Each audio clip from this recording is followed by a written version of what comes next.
Good morning, students. I welcome you e-learning class from Aarti Montessori Academy. So, students, we are doing your English work, and in English we were doing your chapter number 16. And before that, we have read this chapter. Today we will do the exercise of this chapter. So, let's start. Open your English book, page number 105, lesson number 16. So what is this? So वैसे तो आपने chapter को अच्छे से read किया है, so you can do it very easily. So फिर भी मैं आपकी थोड़ी हेल्प करूँगी यहाँ पे. You can see here the little boy enjoyed. ये MCQs टाइप क्वेश्चन है, इनको आप देखेंगे. सो MCQs में आपको आपके पास में कुछ ऑप्शंस रहते हैं मल्टीपल, और उनमें से जो करेक्ट आंसर है उसको आपको सेलेक्ट करना होता है. Okay, so the little boy enjoyed. क्या एंजॉय करता था वो? his friends company, his parents company, his schoolmates company, या the company of the tree. So आपको याद होगा इस चैप्टर में क्या रीड किया था हमने कि जो बॉय था वो किसकी कंपनी एंजॉय करता था. So answer number D, tree की कंपनी एंजॉय करता था. when the boy was tired he slept. कहाँ सो गया? जब वो बॉय टायर्ड होता था तो कहाँ सोता था? in this bedroom, in the cow shed, none of these, या under the tree. So yes, right answer is C, under the tree. Next question, when the boy stayed away for a long time, the tree was. क्या? जब लड़का बहुत time तक दूर रहा तो क्या था? जो ट्री था वो हैप्पी था या सैड था या एंग्री था? क्या था? वो सैड था. तो आंसर होगा आपका बी, सैड. ठीक है. ओके, सो नेक्स्ट देखेंगे, the boy carried the trees branches too. जो बॉय था वो ट्री की ब्रांचेस के साथ में क्या करता था? Build a house, have money, make a boat, and none of these. So you tell me the answer. Yes, so right answer is have money. ये वाला आंसर नहीं है, इसका क्रॉस कर लीजिए, ये नहीं है, बाई मिस्टेक लग गया है यहाँ पे. सो जब उसकी ब्रांचेस से उसने क्या किया? मनी कमाने के लिए उसकी ब्रांचेस को वो ले गया. ओके, सो अब यहाँ पे आप देखेंगे next one is why did the old man need. What did the old man need, यानी ओल्ड मैन जब वो बॉय ओल्ड हो गया था तब उसको क्या चाहिए था? क्या कुछ एप्पल्स चाहिए थे, कुछ वुड चाहिए थी, या a quiet place to sit and rest? So yes, C is the right answer. उसको एक जगह चाहिए थी जहाँ पे वो शांति से बैठ सके. तो क्या था वो? C answer. ठीक है. सो नेक्स्ट देखेंगे, फिलिप्स हैं. Everybody the boy would visit every day, the boy would visit the dash and enjoy its company. So जब भी वो ये बॉय जो है वो क्या करता था? ट्री के पास में आता था और उसकी कंपनी को एंजॉय करता था. तो ट्री आएगा and then company. Next one is the tree was happy to give its shade.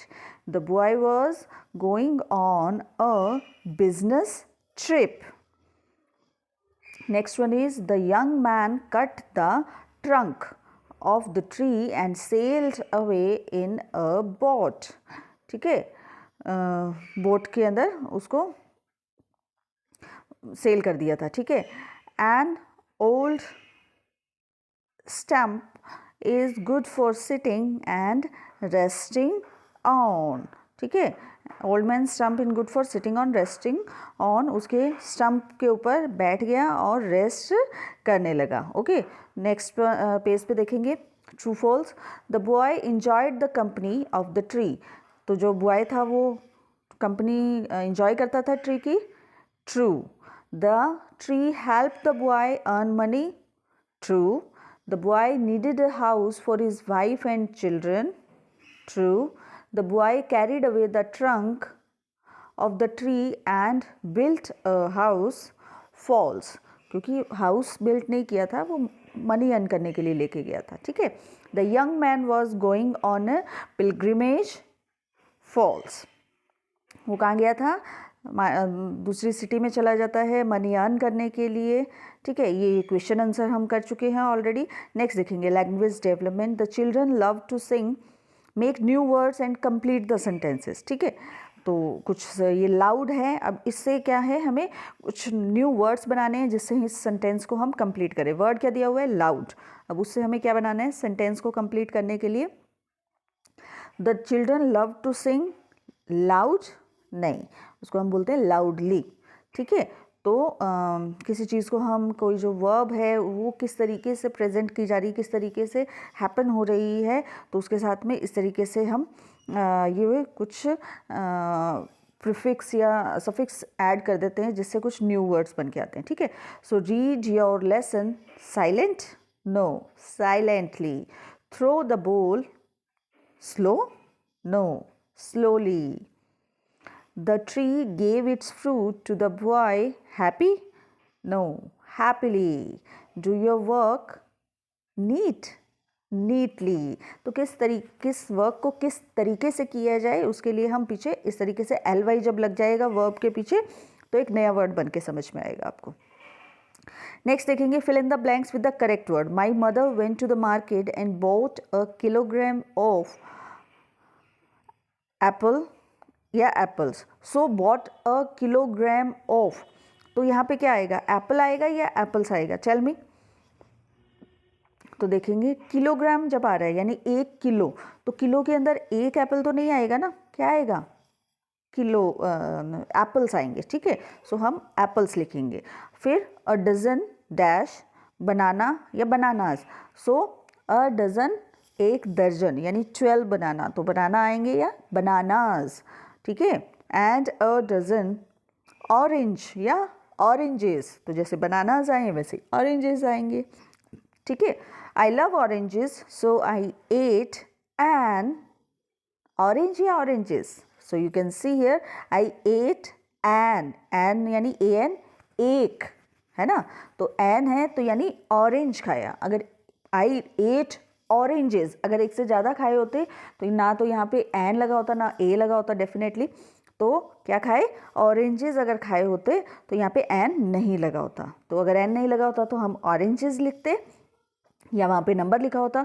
Next देखेंगे, माई ब्रदर वॉन्टेड अ बनाना या बनानास, अब यहाँ पे देखेंगे अ लगा हुआ है, ए, तो ए मतलब एक, तो एक का एक क्या होगा, बनाना। एक से ज़्यादा होंगे, अगर यहाँ पे 2 लिखा होता या ए नहीं लिखा होता तो बनाना आ जाते, ठीक है। And my sister asked for an, an लिखा हुआ है यानी ये भी किसके लिए, वॉवल से पहले हम एन लगाते हैं ना, तो एन है मतलब इसका मीनिंग भी क्या होता है, 1, तो an Apple.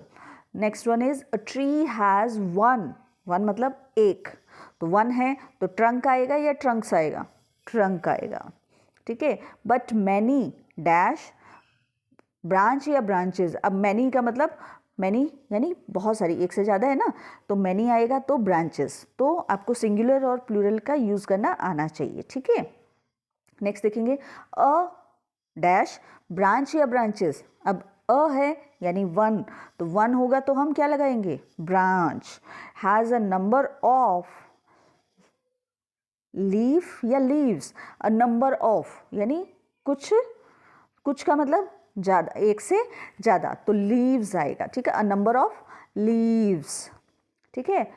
And dash flowers, अब एक फ्लावर तो नहीं होता ब्रांच पे, अगर ब्रांच के ऊपर बात करें, अगर लीव्स बहुत सारी हैं तो फ्लावर्स भी बहुत हो सकते हैं, ठीक है। And flowers, okay, so it was this exercise. Next one देखिए, let's write these sentences in the correct order. Also choose the right word from the box and add it before each sentence, and remember to put a comma after it, for example, ठीक है। तो comma put करना है, देखना है क्या लिखे, it gave him its branches to make a house, ठीक है। First the tree gave its apple, अब यहाँ पे इन वर्ड्स को यूज़ करते हुए और फिर आपको कुछ नए सेंटेंसेस बनाने हैं, राइट आपको करना है, जो कुछ सेंटेंसेस दिए हुए हैं देखिए। सो यहाँ पे 4 जो सेंटेंसेस दिए हुए हैं उनको आपको करेक्ट ऑर्डर में लगाना है, like It gave him its branches to make a house. It asked him to sit on the stump. It gave him its trunk to make a boat. The tree gave its apple to the boy. तो आपको correct order में लगाने इन चारों sentences में से कौन सी चीज़ पहले happen हुई थी. तो पहले क्या किया था उसने पहले उस बॉय को क्या दिए थे, एप्पल दिए थे. फिर उसने अपनी ब्रांचेस दी उसको. फिर उसने क्या दिया, it gave him it trunk to boat बनाने के लिए एक ट्रंक दी. And tree gave its apple to the boy. Finally it ask him to sit on the stump. ये इस तरीके से चारों चीज़ें जो है इसने अलग अलग टाइम में दी है, लेकिन सबसे पहले क्या दिया था, एप्पल देता था उसको खाने के लिए. ठीक है. So it gave him its branches to make a house. No. So पहले क्या दिया था, the tree gave its apple to the boy. तो ये आपको इन वर्ड्स को यूज़ करते हुए लगानी है. First, then, after that, finally. तो फर्स्ट एक्टिविटी क्या हुई है ये देखिए. फर्स्ट फिर उसके बाद में आपको कोमा पुट करना है. ठीक है. द ट्री, अब क्योंकि बाद में आ रहा है तो द का टी जो है स्मॉल हो जाएगा. तो tree gave its apple to the boy. The tree gave its apple to the boy. ठीक है. इस तरीके से करना है आपको. देन फिर उसने क्या किया, देन. अब देखिए उसके बाद में देन लगाएंगे. Then comma, it gave him its branches to make a house. फिर उसने अपनी ब्रांचेस दी कि ठीक है तुम अपना घर बना लो. ठीक है. इट फिर क्या किया उसने, आफ्टर दैट. अब देखिए उसके बाद में after that, then comma, it gave him its trunk to make a boat. तो फिर उसने उसको ट्रंक दी कि ठीक है तुम बोट बना लो. फिर फाइनली एंड में उसने क्या दिया, finally comma, it ask him to sit on the stump. फिर उसने जब एंड में बिल्कुल बूढ़ा हो जाता है, जब उसके पास में कुछ भी नहीं होता, तो आप वो उसको क्या देता है, बोलता है कि तुम मेरी स्टम्प के ऊपर बैठ जाओ. ठीक है. ठीक है. तो इस तरीके से आपको ये चारों करने हैं, इनको करेक्ट ऑर्डर में लगाना है. ठीक है. तो अभी हम क्या करेंगे, एक इससे पहले मैंने जो आपको ये चीज़ करवाई थी, इसको फिर से करेक्ट कर लेंगे. आई एम सॉरी, मैंने इसको एप्पल समझ के इसको आपको थोड़ा सा करेक्ट गलत हो गया था. 4 नंबर जो MCQ है ये सही है. Build a house, the boy carried the trees branches to build a house. तो उसकी ब्रांचेस जो है वो हाउस बिल्ड करने के लिए लेके जाते हैं. तो इसको करेक्ट कर लेंगे बेटा आप. ठीक है. नेक्स्ट देखेंगे. तो ये हमने कर लिया. नेक्स्ट आप इस तरीके की लिसनिंग स्किल दी हुई है, ये आप अच्छे से खुद ही खुद करेंगे आप. ठीक है. और इसको हम स्किप भी कर सकते हैं. नेक्स्ट देखेंगे आप. You are reading and talking about trees. You are thinking about trees too. Can you make the shape of a tree with your body? Let's see your branches. Let's see your full tree with fruits and leaves. Enact a cut tree with only a trunk. Enact a tree with only a stump left. Communicate the idea in this play. ठीक है. तो आपको एक play करना है, मतलब जिसके अंदर आप खुद एक ट्री बने हुए हैं और फिर आप अपनी ब्रांचेस देखिए, फिर अपने आपके ऊपर जो फ्रूट्स और लीव्स लगी हुई हैं उनको देखिए. तो एक स्कूल में अगर हम होते तो इस प्ले को डेफिनेटली प्ले करते. तो देखते हैं जब भी आप स्कूल आएंगे डेफिनेटली हम इस प्ले को एक्ट करेंगे. ठीक है. नेक्स्ट देखेंगे. इस तरीके से आपको एक पोएम दिया हुआ है. चिंता चिटू इज अ टैमरिंड ट्री. ठीक है. This famous tamarind tree is in Gwalior. तो चेटू जो है वो एक क्या है, टैमरिंड. टैमरिंड क्या होती है, इमली. इमली का पेड़ है. ये इमली का पेड़ कहाँ पे है, ग्वालियर. ग्वालियर कहाँ पे है, ग्वालियर है MP के अंदर. ठीक है. It grows over tension Tom. ठीक है. टेंसन की टॉम पर ये ग्रो हुआ है. Tension was a great singer. Tansen है एक्चुअली में, इंग्लिश के अंदर उसको प्रोनाउंसिएशन हम टेंसेन करते हैं. तो तानसेन जो है वो बहुत बड़े सिंगर थे. ठीक है. तो ये जो तानसेन का टॉम है बना हुआ उसके ऊपर ग्रो हुआ और तानसेन जो है वो बहुत ग्रेट सिंगर थे. पीपल इन ग्वालियर से, ग्वालियर के जो लोग हैं वो ये कहते हैं, eat the leaves of the tamarind tree and you will also sing like Tansen. तो वो बोलते हैं कि जो ये तानसेन के टोम के ऊपर ये बनी हुई है तो उस टैमरिन ट्री की अगर तुम लीव्स खाओगे, पत्तियां खाओगे, तो तुम्हारी भी आवाज़ कैसे हो जाएगी, तुम भी कैसे गाने लगोगे, तानसेन की तरह। तो ऐसा वहाँ के लोग कहते हैं। सो देखिए, आपको सिखाने के लिए ये कुछ आपको एक्टिविटी दी हुई है, देखेंगे। चिंता चेटू इज़ अ टैमरिंड ट्री। ठीक है, तो टैमरिंड ट्री है या लीफ है? ट्री है।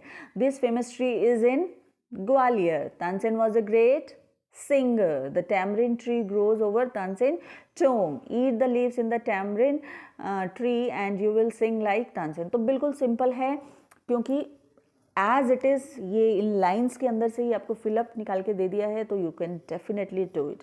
ठीक है स्टूडेंट्स, तो इसको आप करेंगे। ये पूरी एक्सरसाइज आपकी कंप्लीट हो गई है।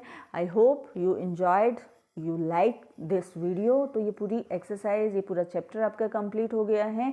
तो इसको आप अपनी नोटबुक बुक के अंदर अच्छे से नीट एंड क्लीन राइटिंग के अंदर करेंगे। ओके स्टूडेंट्स, तो मिलते हैं नेक्स्ट वीडियो में। Till then take care, thank you, have a nice day.